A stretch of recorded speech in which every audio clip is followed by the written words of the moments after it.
लेकिन मैं जो देकर के आया हूं 19 दिन पीजीआई में, मैं वो सच्चाई आपको बताना चाहता हूं, सदन के माध्यम से उत्तर प्रदेश को बताना चाहता हूं और सदन के माध्यम से अपने सभी माननीयों को भी बताना चाहता हूं कि कोई गलत फहमी में न रहे। हम तो ये कहेंगे, भगवान से प्रार्थना करेंगे कि किसी को कोरोना ना हो। हमारे ही बगल में, अब हम लोगों के बीच नहीं है, स्वर्गीय चेतन सिंह चौहान जी, मैं 13 नंबर बेड पर था और वो 14 नंबर बेड पर थे। अगर नेता सदन सुनेंगे तो आप भी आश्चर्य रह जाएंगे। मैं 11 जुलाई को दोपहर में एडमिट हुआ और माननीय मंत्री जी 11 जुलाई की शाम को 5 बजे एडमिट हुए। और अब मैं जो कहने जा रहा हूं वो दुर्भाग्य है हमारा भी, माननीयों का भी, और जो लोग अस्पताल में भर्ती हो रहे हैं उनका भी। 8 लोगों का वार्ड, माननीय जी, 8 लोगों का वार्ड, जहां 8 कोरोना संक्रमित लोग होते हैं, डॉक्टरों की, नर्सों की और वहां की टीम आती है तो गेट से ही पूछते हैं कि चेतन कौन है। तो माननीय मंत्री जी क्योंकि बहुत सरल थे, उन्होंने हाथ खड़ा किया। टीम आती है, उन्होंने कहा चेतन आपको कब हुआ कोरोना? तो उन्होंने अपनी बात बताई। तो फिर एक दूसरा स्टाफ बोलता है चेतन क्या करते हो तुम? वो कुर्ता पैजामा में थे, मैं तो पैंट शर्ट में था। खैर, तो माननीय मंत्री जी ने कहा कि मैं कैबिनेट मंत्री हूं। तो एक स्टाफ ने कहा कि कहां के? तो उन्होंने कहा उत्तर प्रदेश सरकार।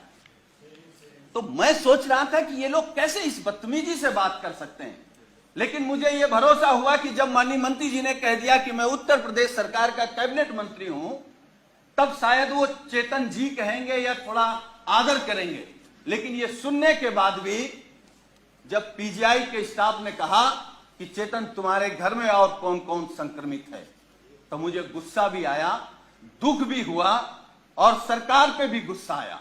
मतलब सरकार का इतना भी दबाव नहीं है भाई। कैबिनेट मंत्री के बाद कौन होता है? मुख्यमंत्री। तो इसका मतलब उत्तर प्रदेश में केवल योगी आदित्यनाथ जी का सम्मान होगा। अगर शर्मा जी को कोरोना हो गया तो आपके साथ क्या व्यवहार होगा आप सोच नहीं सकते। हम नहीं चाहते, हम तो भगवान से प्रार्थना करेंगे कि आपको नहीं, किसी को ना हो। लेकिन उसके बाद मान्यवर, मुझे जब गुस्सा आया, मैं अपना गुस्सा नहीं रोक पाया, तो मैंने डॉक्टर से कहा कि आप जानते हैं कौन है?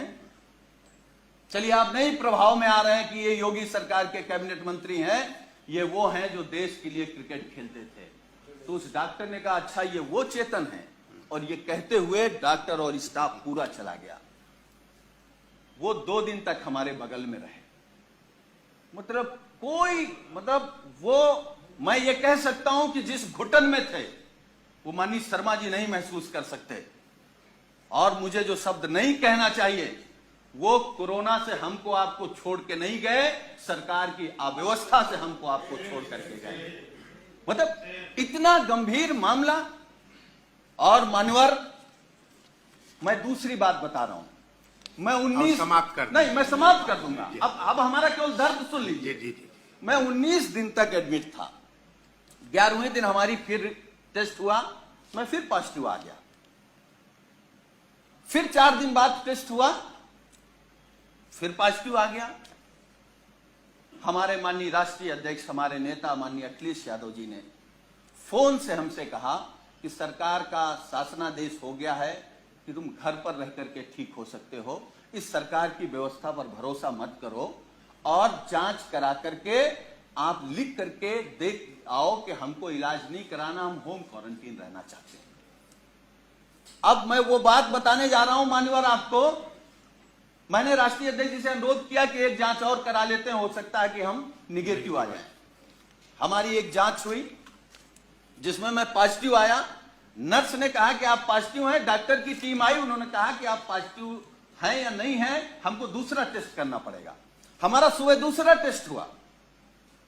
जब दूसरा टेस्ट हुआ, जब शाम को मैंने कहा कि हमारी रिपोर्ट क्या आई, तो उन्होंने कहा कि आपका रेपर बदल गया था, इसलिए शाम को तीसरा टेस्ट होगा।